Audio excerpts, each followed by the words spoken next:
semua sobat HMC. Hey my coach, salam olahraga. Oke, pada pagi hari ini kita akan membahas tentang manfaat olahraga dan juga bagaimana aturan melakukan olahraga yang baik dan benar berdasarkan keilmuan olahraga yang ada. Yang pertama, kita membahas tentang manfaat olahraga. Di dalam manfaat olahraga ada 4 hal atau 4 poin yang mau saya sampaikan kepada teman-teman semua, kepada sobat olahraga, yang berhubungan meningkatkan rasa bahagia. Di dalam rasa bahagia ada manfaat yang bisa diambil, salah satunya adalah meningkatkan hormon endorfin. Di dalam hormon endorfin yang kita ketahui, ada hal yang bisa kita ambil yang berhubungan dengan hormon endorfin ini bisa meningkatkan rasa bahagia, keceriaan, dan menimbulkan positif dalam pemikiran manusia itu sendiri. Yang berikutnya adalah dari hormon endorfin itu sendiri dapat mengurangi rasa nyeri atau rasa sakit pada otot akibat dari melakukan aktivitas fisik atau olahraga itu sendiri. Manfaat yang kedua dari olahraga itu sendiri adalah dapat menjaga berat badan tubuh kita atau manusia itu sendiri. Di dalam tubuh kita tentunya ada kalori yang masuk dan juga ada kalori yang terbakar. Jika kita banyak memasukkan kalori dalam tubuh kita dan sedikit membakar kalori yang ada di tubuh kita, maka akan mengakibatkan terjadinya overweight. Tapi kalau kita menjaga tubuh kita dengan olahraga, kalori yang masuk dan juga kalori yang terbuang, maka keseimbangan tubuh kita akan tetap terjaga. Poin yang ketiga dalam manfaat olahraga adalah dapat meningkatkan daya tahan tubuh. Kenapa demikian? Contoh saja misalkan seorang pekerja di sebuah perkantoran, di mana dalam sebuah perkantoran tidak diberikan fasilitas lift atau eskalator. Mereka ketika masuk ke dalam kantor, mereka masuk kepada lantai kedua, pastinya mereka akan melewati tangga demi tangga. Pada awalnya rasa lelah, rasa capek dalam naik tangga itu sangat berdampak kepada tubuh dia. Tapi ketika itu mereka melakukan sebuah latihan bagaimana untuk mengurangi rasa lelah dalam naik tangga. Ketika rutinitas latihan dengan frekuensi yang baik dan benar dalam latihan, maka dalam sesi berikutnya ketika naik tangga dalam kantor, rasa lelah itu sudah mulai menurun karena daya tahan tubuh seorang tersebut sudah meningkat akibat olahraga yang baik dan benar. Yang keempat dari manfaat olahraga adalah meningkatkan otot dan menguatkan tulang. Tentu dengan banyaknya kegiatan aktivitas bekerja dari olahraga pastinya akan membantu kepada perbaikan otot yang ada di tubuh kita itu sendiri. Ya, itulah tadi mengenai manfaat dari olahraga.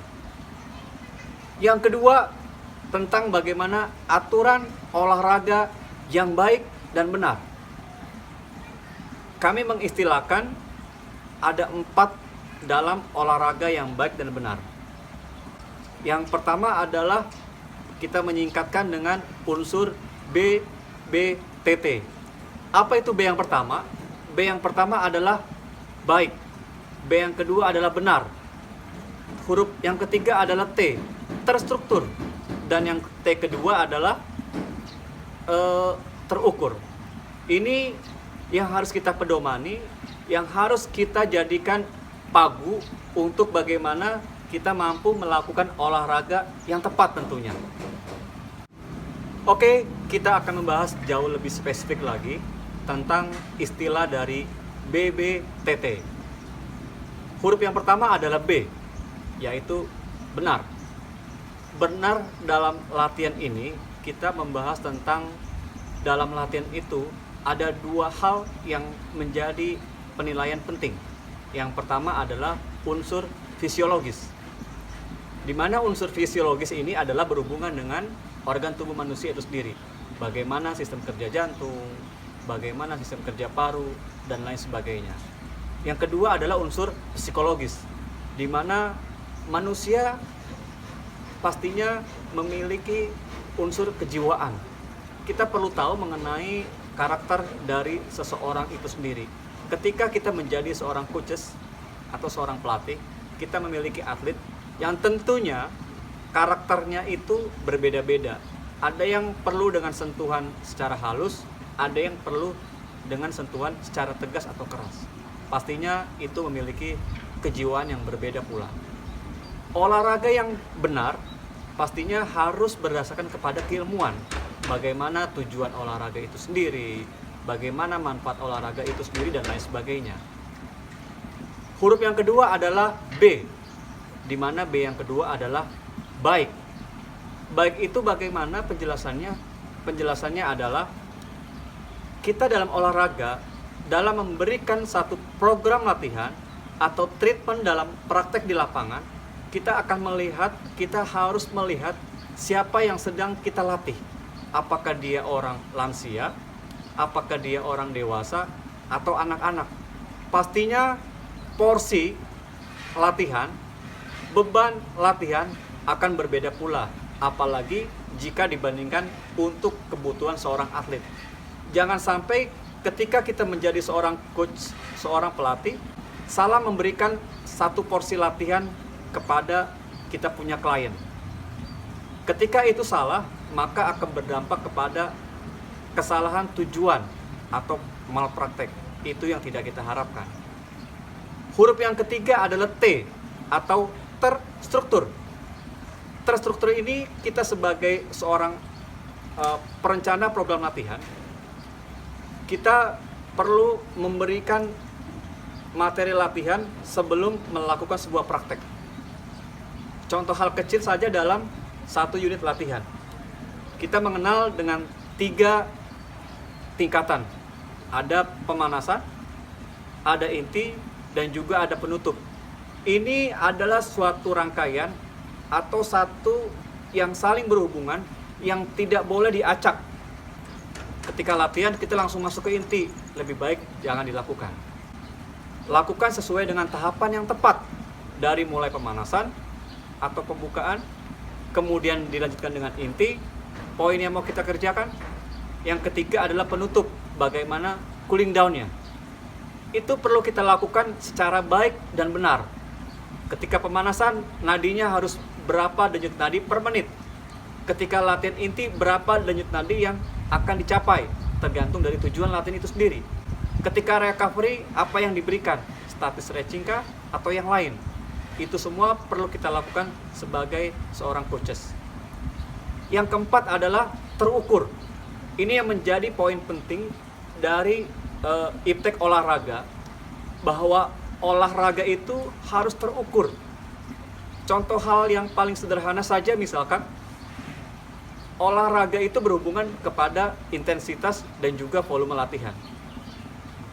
Volume latihan berhubungan dengan jumlah banyaknya yang dilakukan dalam latihan itu sendiri, yang berhubungan dengan beban yang diangkat berapa, jarak yang ditempuh berapa, repetisi yang dilakukan berapa. Itu adalah volume latihan. Kemudian intensitas latihan yang berhubungan kepada denyut nadi latihan. Ketika dalam kondisi saat ini, Badan Kesehatan Dunia atau WHO menyampaikan untuk menjaga kebugaran, dan dalam kondisi pandemi seperti ini, untuk meningkatkan daya tahan tubuh kita, baiknya kita melakukan latihan dengan intensitas yang ringan sampai ke sedang. Bagaimana cara mendapatkan itu semua, ringan ke sedang? Kita bisa melihat dari denyut nadi maksimal seseorang. Contoh, misalkan seseorang itu usianya 20 tahun. Rumus yang kita ketahui adalah 220 dikurangi usia. Misalkan usianya 20 tahun, 220 dikurangi usia, jatuhnya adalah di angka 200. Itu adalah denyut nadi maksimal orang itu sendiri.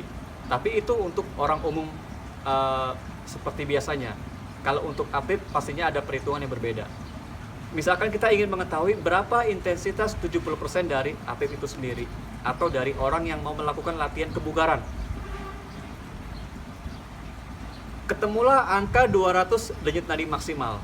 Ketika ingin melakukan latihan 70%, berarti denyut nadi yang akan dicapai harusnya di angka 140 per menit. Jatuh latihannya bisa kepada porsi latihan daya tahan. Kalau kita kupas daya tahan nanti akan banyak lagi, tapi teman-teman, sobat Hemai Coach bisa melakukan dengan intensitas 70%, latihan dengan nadi 140 per menit. Itu dapat membantu atau dapat melakukan apa yang diharapkan oleh WHO dengan latihan intensitas ringan ke arah sedang, dengan tujuan untuk meningkatkan tingkat imunitas tubuh seseorang. Oke, sobat olahraga, terima kasih. Semoga bisa bermanfaat untuk kita semua, dan semoga kita terus bugar, terus sehat, dan kita bisa terus berprestasi untuk kedepannya. Terima kasih, sobat olahraga. Salam olahraga.